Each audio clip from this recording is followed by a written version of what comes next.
Hi friends, welcome back to our channel. ఈరోజు మనకు AP మహిళలకు దసరా కానుకగా సీఎం చంద్రబాబు నాయుడు గారు అయితే ఒక కీలక ప్రకటన అయితే చేశారు. దీని గురించి ఈ వీడియోలో అయితే మనం ఒక ఫుల్ క్లారిటీగా అయితే తెలుసుకుందాం. అయితే వీడియో చూసే ముందు మన ఛానల్కి అయితే లైక్ చేసి సబ్స్క్రైబ్ చేసుకోండి. ఏపీ ప్రభుత్వం నుంచి వచ్చే లేటెస్ట్ అప్డేట్ని ఎప్పటికప్పుడైతే మన ఛానల్లో అప్లోడ్ చేస్తూ ఉంటాను. ఇక వీడియోలోకి వెళ్తే, సీఎం చంద్రబాబు సర్కార్ అధికారంలోకి వచ్చినప్పటి నుంచి ఎన్నికల సమయంలో ప్రజలకు ఇచ్చిన హామీలు అమలు దిశగా అడుగులైతే వేస్తుంది. అయితే దీనిలో భాగంగానే పెన్షన్ మొత్తాన్ని 4,000కు పెంపు, అన్నా క్యాంటీన్లను ప్రభుత్వం ప్రారంభించింది.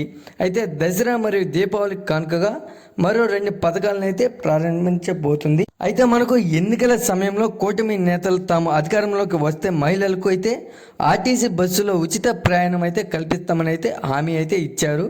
అయితే వారు అనుకున్నట్టుగానే కూటమి ప్రభుత్వం అధికారంలోకి వచ్చింది. దీంతో దసరా కానుకగా రాష్ట్రంలోని మహిళలకు ఆర్టీసీ బస్సులో ఉచిత ప్రయాణ పథకం ప్రారంభించేందుకైతే కసరత్తు అయితే చేస్తున్నట్టు తెలుస్తుంది. అయితే రాష్ట్ర ప్రభుత్వం ఇప్పటికే వివిధ రాష్ట్రాల్లో ఉన్న మహిళలకు ఉచిత బస్సు ప్రయాణం సౌకర్యంపై అయితే స్టడీ చేయడానికి కొన్ని ప్రత్యేక బృందాలను ఏర్పాటు చేసి అధ్యయనం పూర్తి చేసినట్లయితే సమాచారం. దీనిపై అధికారులు ప్రభుత్వానికి ఓ నివేదికను కూడా అందించినట్లు సమాచారం.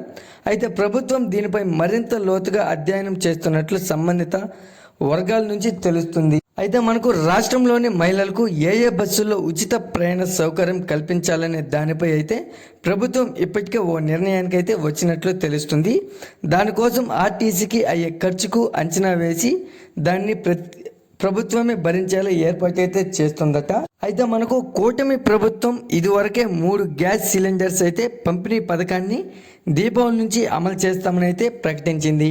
అయితే ఈ నేపథ్యంలోనే మరో 2 నుంచి 3 రోజుల్లో ఉచిత బస్సు ప్రయాణానికి సంబంధించి ఓ ప్రకటన అయితే విడుదలయ్యే అవకాశం అయితే ఉంటుంది. అయితే మనకు ప్రస్తుతం రాష్ట్రంలో 42 లక్షల మంది ప్రతిరోజు 11,500 ఆర్టీసీ బస్సులు గమ్యస్థానాలు చేరుస్తున్నాయి.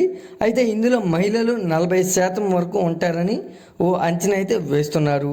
అయితే ఈ పథకం అమల్లోకి వస్తే వారికి బస్సుల్లో ఉచిత ప్రయాణ సౌకర్యం కల్పించనుంది ప్రభుత్వం.